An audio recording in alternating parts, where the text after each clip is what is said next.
We are almost done with UVing, and we just have a few objects left. This includes the two ground planes that are next to the building. These will be combined with the building, and their UVs are going to be a part of our main layout. The ground plane on the side and the back will be treated as a separate object, and will receive its own texture and its own material. So let's select all the ground planes and assign UV grid texture material.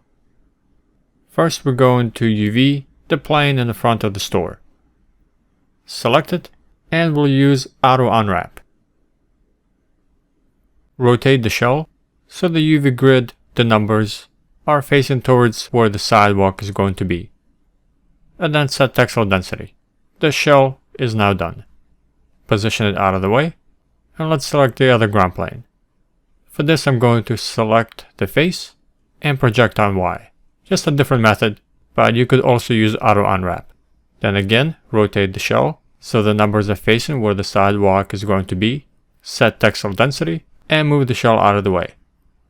Select both ground planes, delete history, and position the UVs with the rest of the UV layout. Now select the large ground plane and use automatic unwrap. I'm going to rotate the shell 180 degrees so the numbers are facing down towards the building and the sidewalk. Then set textile density. We're going to position this UV shell here at the top away from all the other shells, because this ground plane will not be a part of our main layout, and it will occupy its own UV space and will have its own texture. Now let's select everything in the scene, and we have a couple of meshes that we haven't UV'd. As you can see that we still have UVs inside 0 to 1 space.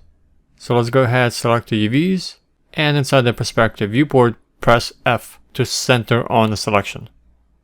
So the two objects are, one is the cylindrical template that we used to extrude to create the wires. And we don't need to UV this. But we do want to keep the mesh, so select it and add it into the template layer. For the second mesh is a small wire that I forgot to UV. So we're going to do it here by selecting the mesh and assign UV grid texture material. Then select its faces, project on Y, choose an edge where we will have a texture seam. I'm going to choose one here in the back, double click on an edge for continuous edge loop, and choose cut. Then select the UVs, run unfold, straighten shell, and I'm going to manually rotate the UVs so they're straight. Then set textile density, and move the UVs next to the other wire UVs. And that is it. We are done UVing. The only thing that's left to do is to lay out all these UVs inside the 0 to 1 space.